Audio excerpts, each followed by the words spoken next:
மக்கள் அனைவருக்கும் வணக்கம். ஒட்டுமொத்த தேர்தலில் குசியா ரொம்ப சந்தோஷமா வேலை பார்க்கறது யாரு, எந்த கட்சின்னு கேட்டீங்கன்னு வச்சுக்கவேன், அது எந்த கட்சின்னு சொல்ல முடியாது. ஆனால் எந்த கட்சியினுடைய தலைவர்னு கேட்டிங்கன்னா பிரேமலதா அவர்கள் தான். பிரேமலதா விஜயகாந்த் அவர்கள், அவரோட மகன் எல்லாரும் ரொம்ப குசி. அதாவது தேர்தல் முடிவு வர்றதுக்கு முன்னாடியே வெற்றி அடைஞ்ச நபர்கள். எந்த விதத்தில் அப்படின்னா நல்ல பிஸ்னஸ் செட்டில் ஆயிடுச்சு.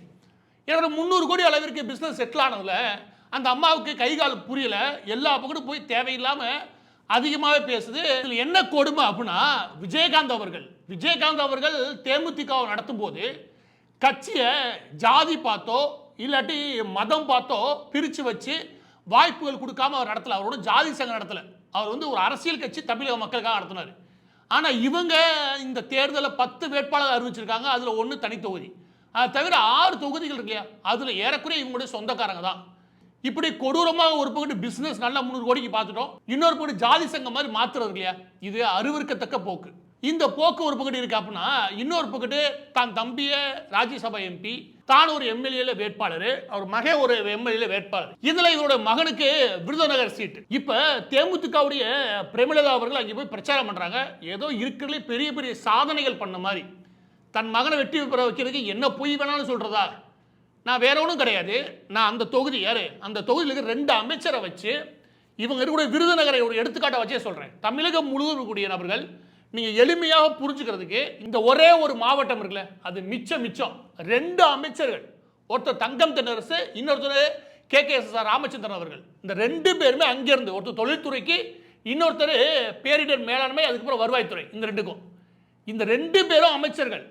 2 பேரும் அமைச்சர் எங்கேருந்து வராங்க, விருதுநகர் மாவட்டத்திலேருந்து. இந்த 2 பேரும் இருக்கக்கூடிய இடத்துல தான் அவங்களுடைய ஆதரவோட நம்ம மகன் எப்படி வெற்றி பெறுவான், நம்மளே வச்சுக்க ஜாதி சங்கம் அப்படின்னு சொல்லி அந்த மறைமுக கணக்கோட பிரேமலதா அவர்கள் அங்கே சீட்டு கொடுத்து அனுப்பியிருக்காங்க விருதுநகரில். இப்போ இந்த ஒன்று போதும் இந்த ஒட்டுமொத்த கூட்டணுடைய உண்மையான ரூபத்தை தெரிஞ்சுக்கிறதுக்கு. அது என்ன அப்படின்னா, இந்த குறிப்பிட்ட 2 எம்எல்ஏ இருக்கக்கூடிய பகுதியில் தான் சிவகாசி இருக்கு. இதை நான் எடுத்துக்காட்டுக்கு சொல்கிறேன், உங்களுக்கு இன்னும் தெளிவாக புரியும். ஏன்னா சிவகாசி பட்டாசு எல்லா பேருக்குமே தெரியும். அதனால் அதை வச்சு பேசுறது எளிமையாக உங்களுக்கு புரியறதுக்கான வாய்ப்புகள் உண்டு. இந்த சிவகாசி பட்டாசுகளை இந்தியாவில் இருக்கக்கூடிய பட்டாசு தயாரிக்கக்கூடிய இடங்களில் 90% பட்டாசுகள் உற்பத்தி ஆகிறது சிவகாசியில் தான். ஒட்டுமொத்த இந்தியாவில் வேற எங்கேயும் இந்த அளவுக்கு உற்பத்தி கிடையாது இயற்கையாகவே. ஏன்னா காலங்காலமாக இவங்க பட்டாசு உற்பத்தியில் இருக்கக்கூடிய நபர்கள். எனவே இந்த சிவகாசி இருக்குல்லையா, இதுதான் இந்தியாவோட ஒட்டுமொத்த தேவை இருக்குல்லையா, எது இந்த பட்டாசுகள். இந்த பட்டாசு தேவையை பூர்த்தி பண்றது 90%. இதுல ஒரு முக்கியமான கொடூரமான முகம் ஒன்று இருக்குது. அது என்னன்னு சொல்றீங்க, என்ன அப்படின்னா, நீங்க உலகம் முழுவதும் இருக்கக்கூடிய பட்டாசு தயாரிக்கக்கூடிய நகரங்கள் இருக்கு இல்லையா, அது எடுங்களேன். முதலாவது இடத்துல சீனால இருக்கக்கூடிய லியோங், இது அங்கே இருக்கக்கூடிய சிவகாசின்னு வச்சுக்கோங்க, இந்த லியோங் வரும். 2வது இடத்துல இந்தியாவில் சிவகாசி வந்துடும். அதாவது நான் சர்வதேச அளவில் உலகம் முழுவதும் சொல்றேன்.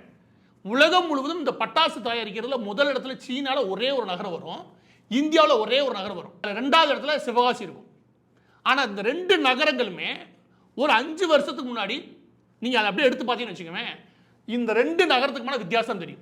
5 வருஷத்தில். அது என்ன அப்படின்னா, இந்த நகரம் இருக்கு இல்லையா, இந்த நகரத்தில் உற்பத்தி ஆகிற உற்பத்தி பொருள்கள் இருக்கு இல்லையா, அந்த வெடிப்பொருள்கள், அந்த பட்டாசு இருக்கு இல்லையா, அந்த பட்டாசு எல்லாமே ISO TC 264 264, அதுதான் பட்டாசுக்கு கீழே ISO சான்றிதழ் வாங்கப்படுது. அதை வாங்கி அதை ஸ்டாண்டர்டைஸ் பண்ணி அதை நடத்துகிறாங்க.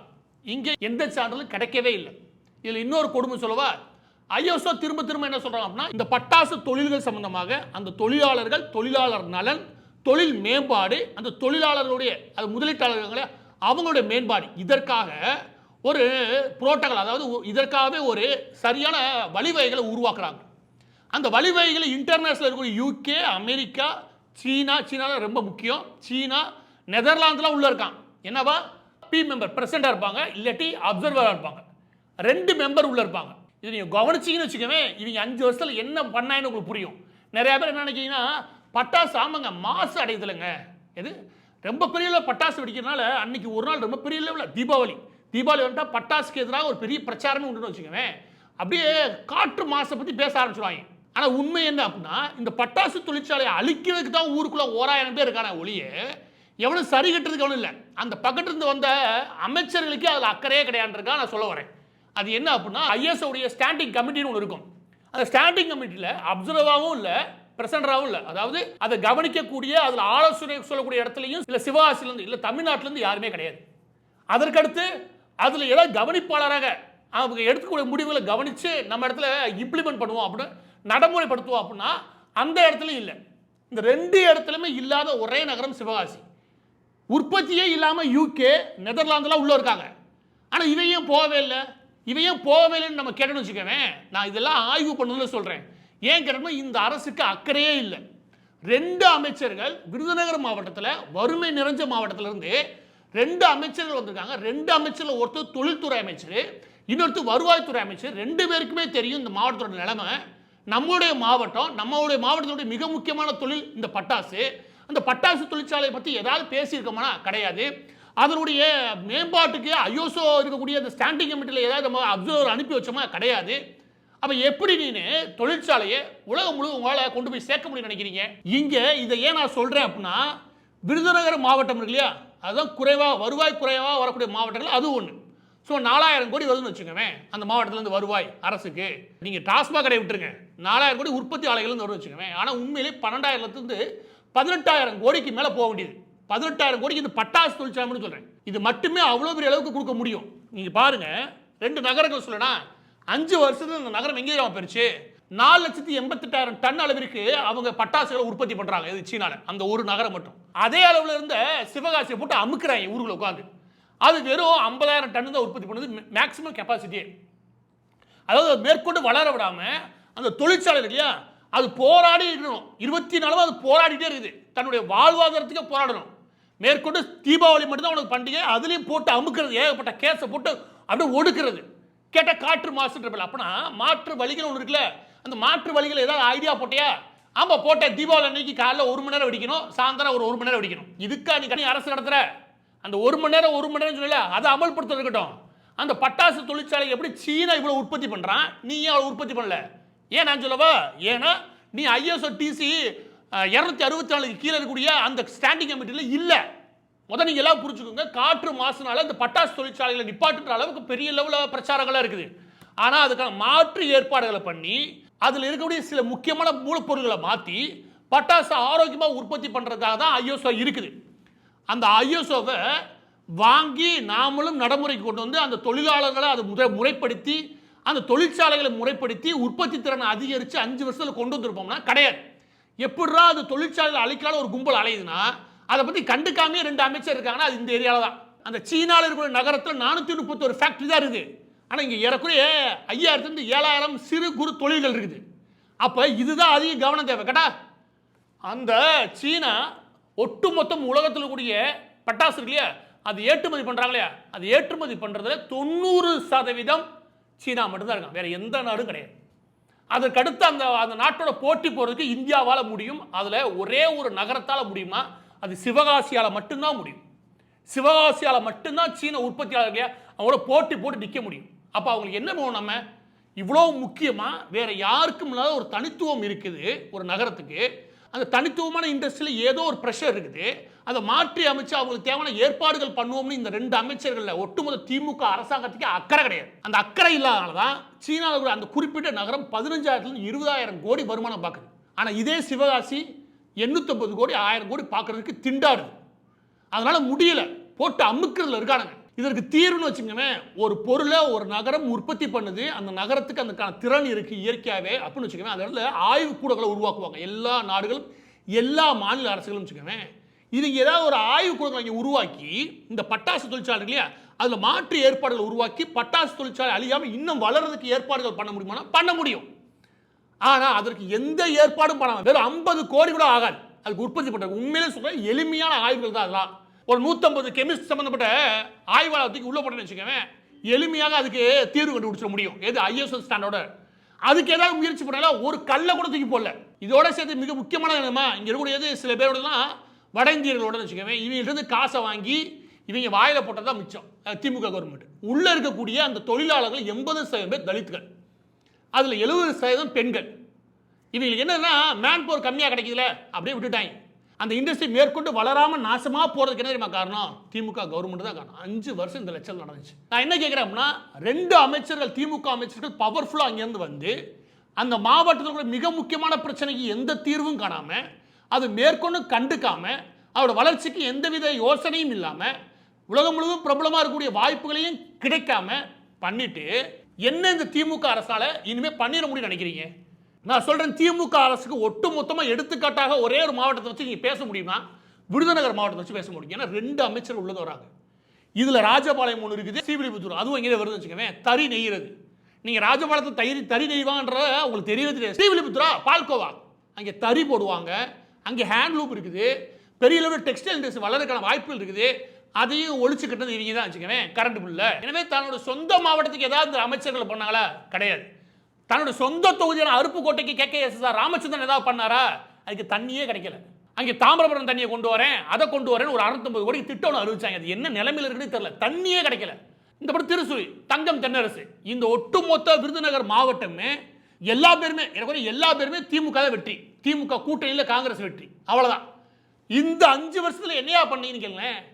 அதை சொல்றதுக்கு வக்கு இல்லாம இந்த பிரேமலதா விஜயகாந்த் வாங்கின காசுக்கு வந்து அங்கே உட்காந்து கூவிக்கிட்டு இருக்குது. நீ அந்த மாவட்டம் குறிப்பிட்ட 5 வருஷம் ஏதாவது வளர்ந்துச்சுன்னு சொல்லி பார்ப்போம். இதில் பிரச்சாரத்தின் போது யாரு?